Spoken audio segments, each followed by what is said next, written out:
Mga babae sa buhay ni Chavit Singson.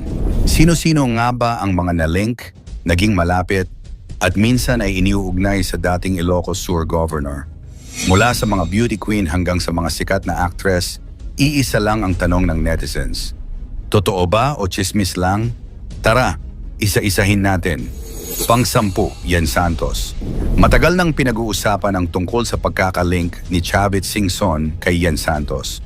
Kahit noong kasagsagan ng issue nila ni Paulo Contis, madalas pa ring mabanggit ang pangalan ni Chavit. Ayon sa ilan, may namamagitan umano sa kanila, pero sa vlog ni Yen, nilinaw niyang magkaibigan lang sila at family friend daw ang turingan nila. Ngunit nang tanungin si Chavit kung may relasyon sila, no comment lang ang sagot niya. Kaya lalong lumakas ang hinala ng netizens. Pang-9, Jillian Ward. Kamakailan lang muling kumalat ang intriga tungkol sa di umano'y sugar daddy ni Jillian Ward at si Chavit daw umano ito. Ayon sa mga netizens, imposible raw ang lifestyle ni Jillian kung sariling pera lang niya. Pero agad itong pinabulaanan ni Jillian, lahat ng meron ako, binili ko sa sarili kong pera. Sinabi rin ni Chavit na fake news lang ang mga isyong ito at gawa-gawa lang ng mga marites.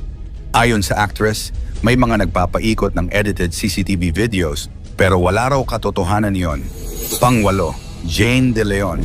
Naging paksa rin si Jane De Leon lalo na nang biglang sumikat ang kanyang karera. May mga haka-hakang si Chavit daw ang nasa likod ng tagumpay niya. Ngunit gaya ng iba, nanatiling chismis lang ito at walang matibay na ebidensya. Pang-7, PIA Wurtzbach at Catriona Gray. Parehong na-link kay Chavit ang mga Miss Universe Queens na sina Pia Wurtzbach, 2015, at Catriona Gray, 2018. Si Chavit kasi ang nag-finance at tumulong para madala ang Miss Universe pageant sa Pilipinas noong 2016, kaya madalas silang magkasama sa events. Nilinaw ni Chavit na work lang ang sa kanila. Pang-6, Pops Fernandez. Matagal nang magkaibigan sina Pops Fernandez at Chavit. Aminado silang madalas magkita sa events, pero sabi ni Pops, walang romantic involvement. Sinang-ayunan din ito ni Martin Rivera, ang ex-husband ni Pops. Pang-5, Diana Meneses. Isang Brazilian model actress na itinuring si Chavit bilang ninong. Ayon kay Diana, tinulungan siya ni Chavit nang mabinyagan siya sa Pilipinas. Itinuturing pa nga niyang pangalawang pamilya ang mga Singson. Pang-4, Vina Morales. Minsan ding na-link si Vina kay Chavit. Pero ang totoo, si Chavit ang nagpakilala sa kanya sa dating boyfriend niyang French businessman. Sabi ni Vina, magkaibigan lang talaga sila at malaki ang utang na loob niya sa tulong ni Chavit. Pang-3, Josephine Pintor. Taong 2012, ipinakilala ni Chavit ang half-American partner na si Josephine Pintor na 44 na taong mas bata sa kanya. Ayon kay Chavit, nagsimula raw ang kanilang relasyon noong 14 na taong gulang pa lamang si Josephine, bagay na ikinagulat ng publiko. Nagkaroon sila ng anak, ngunit kalaunan ay naghiwalay dahil umano sa bisyo ni Josephine. Pangalawa, Rachel Che Chongson. Si Rachel Che Chongson ang common law wife ni Chavit sa loob ng 17 taon at nagkaroon sila ng 5 anak.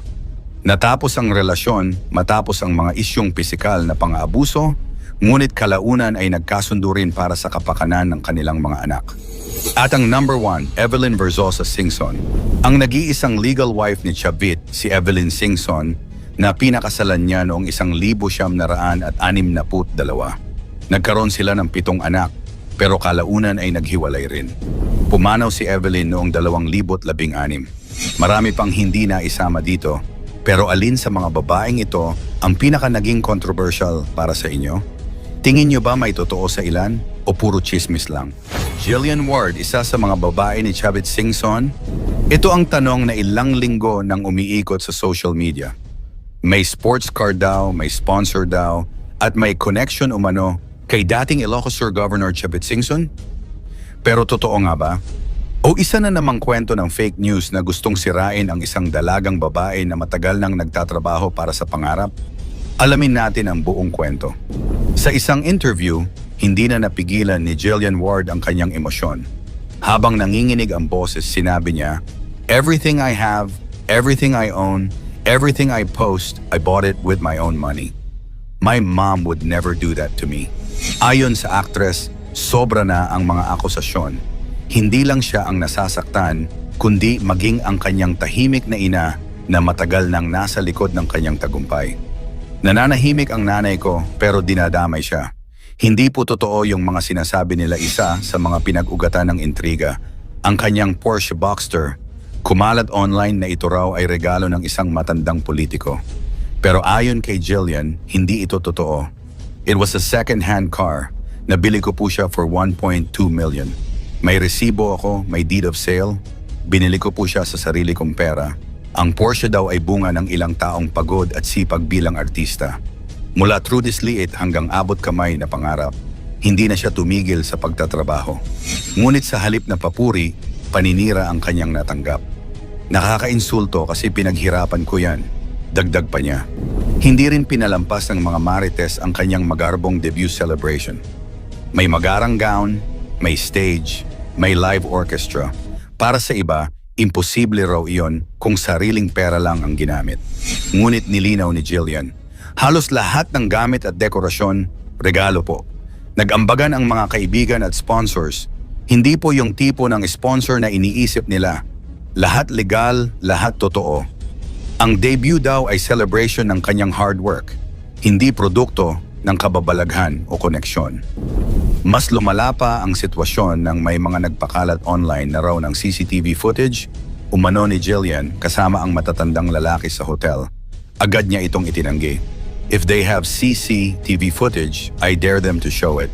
And I hope it's not AA matapang niyang hamon sa mga nagpapakalat ng kasinungalingan. Ayon sa GMA Network, seryoso na nilang pinag-aaralan ang legal action laban sa mga gumagawa ng cyber libel laban sa actress. Hindi ito simpleng chismis, ani Jillian. Paninira na talaga ito sa pangalan ko. At ngayon, ang pinakamainit ang umano'y connection ni Jillian Ward kay dating Ilocos Sur Governor Chavit Singson. Sa mga post online, pinapalabas na si Chavit daw ang taga-sustento ng actress. Ngunit parehong panig na ang nagsalita at pareho nilang itinanggi. Sabi ni Jillian, never ko po siya nakilala, never ko po siyang nakausap, never po kaming nagkita. Pati si Chavit mismo ay nagsabi sa media, hindi ko kilala si Jillian Ward. Walang katotohanan yan. Gayunman kahit malinaw ang paliwanag, tuloy pa rin ang mga chismis online. At dito na nga nagsimulang magsalita si Jillian ng mas matapang. Enough na! Hindi tama yung mga ginagawa nila. Hindi ako magpapatinag sa fake news. Habang umiinit pa ang issue, may lumabas pang mas malalang chismis na di umano ay may secret baby daw si Jillian. Ngunit ayon sa kanya, isa na itong paulit-ulit na pattern ng paninira. Every week na lang may fake news about me. Kaya gusto ko na po mag-file ng kaso. Cyber libel na po talaga ito. Pinili ni Jillian na lumaban sa tamang paraan sa korte, hindi sa Facebook comments. And sa panahon ngayon ng AI edits at fake screenshots, ang ganitong desisyon ay simbolo ng matalinong kabataan na marunong manindigan. Para kay Jillian, hindi ang chismis ang pinakamabigat, kundi ang pambabastos sa kanyang ina. Sobrang nasasaktan ako kasi hindi ganun yung mami ko. My mom would never do that to me. Sa bawat salitang iyon, maririnig mo hindi ang galit, kundi ang sakit ng isang anak na pinoprotektahan ang magulang. Ayon pa sa kanya, lahat ng ginagawa ko para sa kanya, para sa amin.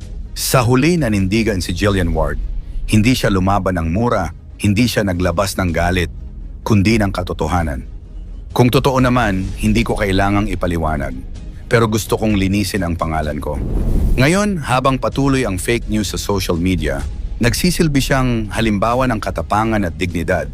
Isang artista na hindi lang marunong umarte, kundi marunong ding ipaglaban ang sarili. Kung ano ang masasabi mo sa isyong ito? May katotohanan ng aba o wala? Ay komento mo naman ito sa ibaba. Paki-like ang ating video, i-share mo na rin sa iba. Salamat at God bless.